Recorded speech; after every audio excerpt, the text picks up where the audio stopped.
Hey everybody, it's Christopher Tompkins with the Social Marketing Academy. Thanks so much for joining me today. We are going to be talking about one of the most important and timely topics, Amazon marketing. Yes. There's a lot of people out there that are trying to crack the code of how to market your product on Amazon most effectively, most inexpensively, and there are lots of pitfalls to this. So what my goal today is to share with you just some of the top level concerns that I have when I'm dealing with anybody who is marketing on Amazon, and some of the things that I've seen work incorrectly and just how to kind of sidestep those, how to prepare and get your mindset the right way when you're dealing with marketing on Amazon, because there's a lot of traps that are easy to fall into, and some of them can be very, very costly to your company, your brand, and your livelihood. So I just want to share those with you, especially because, hey, we're talking about a lot of the holidays are coming up. A lot of people are going to be spending some money on advertising and trying to get their visibility up during that time. This is when we really need to crack down and figure out the best way that we can market through Amazon. If this is the first time that you've been listening to us, welcome. We come out with episodes 4 times per month. We have them on Blog Talk Radio, iTunes, and the rest. And the Social Marketing Academy is also available on YouTube at youtube.com/The Go Agency. I'm the CEO and founder of the Go Agency. We're an online marketing firm. We specialize in social media marketing for the past 10 years, and we have clients internationally, small, local, and to mega companies. So we handle. I've seen lots and lots of stuff. So that's why I want to share. I want to have the Social Marketing Academy. It's a forum so that we can share with you all of the things that we've seen at the Go Agency with my staff and myself on things that work, things that don't work, and also a lot of people ask a lot of the same questions. So we want to bring those up here so we can help you take your online marketing to the next level. So again, thegoagencyusa.com, check it out. There's a blog page there where we post blogs on a regular basis, as well as wrap-ups of our TV show, which is called Go TV, where we share 3 tips that are going to be trending, and you can check out and stay abreast of your news, and also check out the Social Marketing Academy, where we're trying to give you more tips and tactics to kind of fold into your campaign. Okay, so that's I'm going to stop plugging now and get into Amazon. So, before I really started working with clients on Amazon, I really didn't consider it as a medium for, I don't want to say marketing. That's not the right. I think just of interest in terms of what I was offering clients at the time. So when we started working with clients that were actively selling on Amazon, we found that there was lots of idiosyncrasies with Amazon that I had never known about. And some of them are nonsensical, and some of them work to Amazon's favor. Many of them work to Amazon's favor. I'm not going to say necessarily kind of what I really feel about Amazon in terms of a company, because that's not really what matters here. What I want to share with you is some of just the pitfalls that I've seen, and also some things that you need to realize are how things work on Amazon. Because if you're going to, okay, my whole goal is to get my product ready before the holidays. I'm going to get it on Amazon. And then after I get it on Amazon, I'm going to start marketing it. And then everything's going to blow up. It's going to be on Amazon. I'm going to have it on Prime. It's going to be the best. This is the biggest search engine ever. It's not like that at all.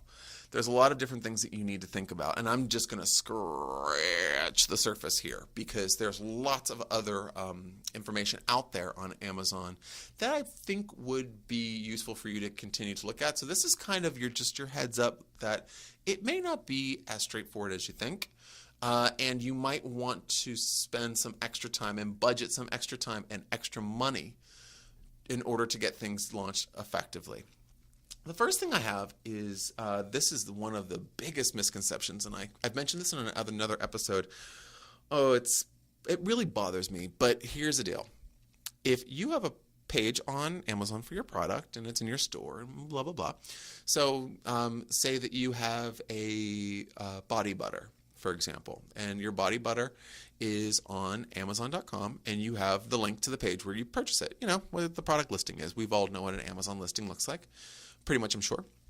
And so what I do is I get that link, and then I start sharing it in my advertising and sharing it with my marketing and trying to get with my email list and my chat bot and my whatever. Well, and I start sending lots of traffic to that page. Awesome. That's great, right? So I'm sharing lots of traffic to that page, but no one's buying. The problem with this is where the problem, if everyone's buying things, we're hunky-dory. If you get a really high conversion rate, we're in good shape. But that's not always the case. So if you do not have a high conversion rate, and they will dictate whatever that is, they will start moving your listing down and down. And next page, and then next page, and then next page, until you come up in the results much later. It hurts your place within the Amazon algorithm when you send traffic to your listing that does not convert. Does that make sense? So one of the things that you want to be very careful with is sending traffic directly to your listing page.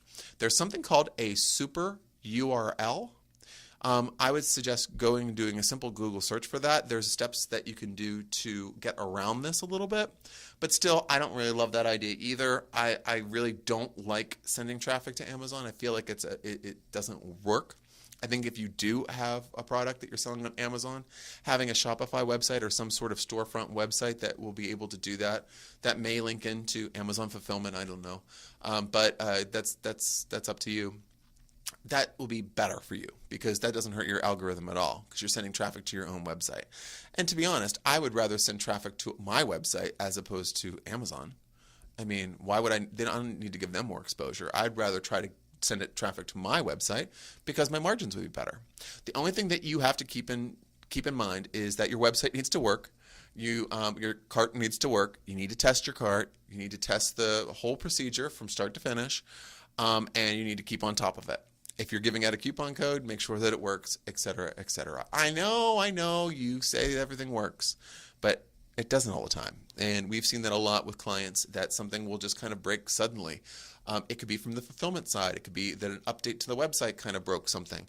It's just you have to be on top of these things because if you're in the midst of your Cyber Monday deals and your website's broken and you're spending $10,000 in advertising to get your product seen, it's a big loss.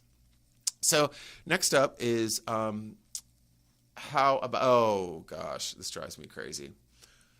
Don't necessarily try to use every Amazon hack that you see on a message board, that you've seen in a group, that you've seen from a get-rich-quick expert.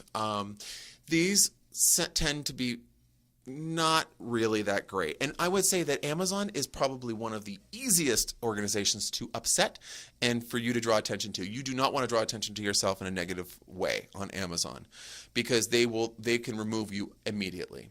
We've had associates of ours, I've had clients, I've had friends that have just tried different things on Amazon, different tactics that they had found that seemed really innocent, but were going directly against Amazon policy, and their products were removed.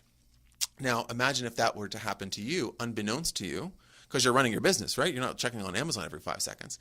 So your products are removed, and your sale starts tomorrow. It's bad. So you want to be careful about what you do, and you want to be very, very clear on what the policies on Amazon are in terms of marketing, information, etc. So that's another one that I think is a big pitfall. Just grabbing at random hacks and trying to make it work. It could work for a little bit, but in the long run, it's not always going to work because they're pretty smart as an organization in terms of seeing how people work the system.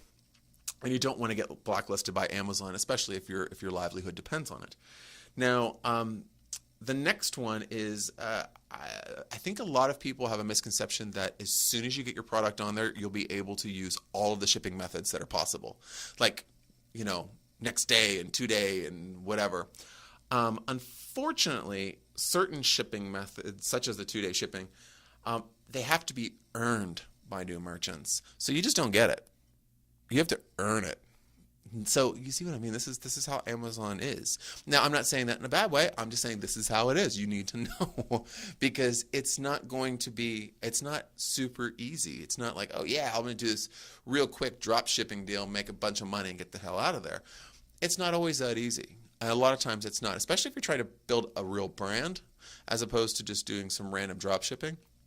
And if you're not familiar with drop shipping, it's a method of turning around lots of stock very quickly.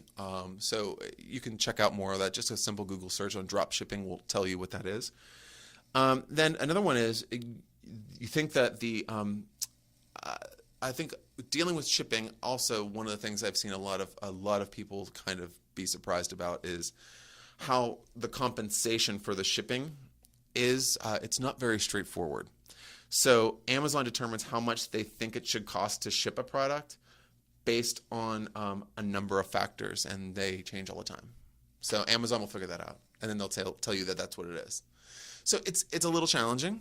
I think that could be a little hard for people because they want to be able to hang their hat on a certain number, and it's not, especially if you're dealing with lots of different SKUs or lots of different products, it could be a little bit challenging. But that's an Amazon policy. Okay, and then the last one that I really want to talk about is one that's very important to the success of your Amazon campaign, which are reviews. Reviews. Okay, you have to be super careful about how you generate your reviews. Okay? Amazon expects you to generate good reviews by offering good, awesome service. Yeah. But, I mean, come on. Everyone offers good, awesome service. I mean, if everyone's happy with your product and you have tons of consumers, why don't you have tons of testimonials and such? It's just, that's the nature of the beast. But if I'm going to buy a body butter online and there's 65,000 reviews, I'm going to be like, wow, this is really popular. A lot of people like this. They're all 5 stars. This is awesome. Well, there are, like I was telling you before, the tips, the tactics, the tricks. There's ways that you can generate those reviews. But Amazon requires that you do not solicit. So you cannot solicit for reviews. So people have come up with ways of how to request a review by not requesting a review in a weird way. And I don't even want to get into it because it's not kosher stuff. But your reviews are really important. So you have to be very careful that you're not asking people to do reviews for you. So if Amazon ever finds out that you have asked anyone directly to write a review for your product, they will blacklist you.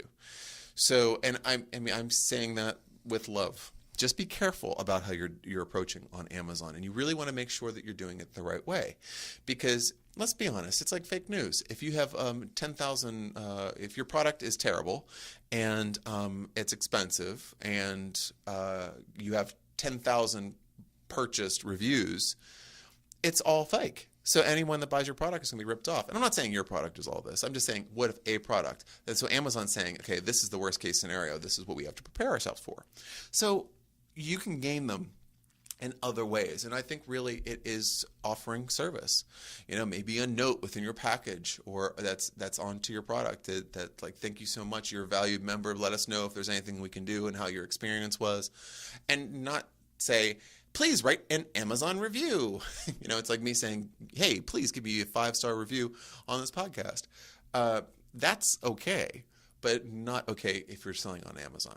All right, folks. So a couple things. You just want to be careful sending traffic directly to your listing because if no one's buying, you are going to fall quickly from that first page or wherever your listing is. It's not going to grow. It's going to shrink. Then don't go and just grab a bunch of hacks and throw them into your Amazon account and think that Amazon's not going to notice. They are going to notice, if not today, not tomorrow, soon. Then the next one I would say is be careful about shipping. Shipping is earned. Certain expedited shipping is earned, and also they're going to determine how much it's going to cost. So that's something that you're not going to be able to really jump into. And finally, you really want to make sure that you earn reviews the right way because they are very, very important. But don't think that you can just use something crazy and start asking people all over the place to give you reviews. And if Amazon sees any of those messages, even if they are not on Amazon.com, meaning if you are sending a Facebook message via a chatbot to the members of your chatbot community, and you're like, hey, would you like to buy this product? Here's a discount code and leave me a review. And then share a picture, and I'm going to like something like that. Well, they can very easily screenshot that, and then they can share that with Amazon if they wanted to report you, and people do that. So I'm just your competitors would be the first ones that would be all up in that. So anyway, folks, I don't want you to be down about jumping onto Amazon. I just want you to understand that there are some things that you need to know. This is just a few. I think that you know, it's a really great, valuable tool for many businesses in growing your brand, growing your visibility, and then extending it into your own store and actually bricks and mortar and whatever.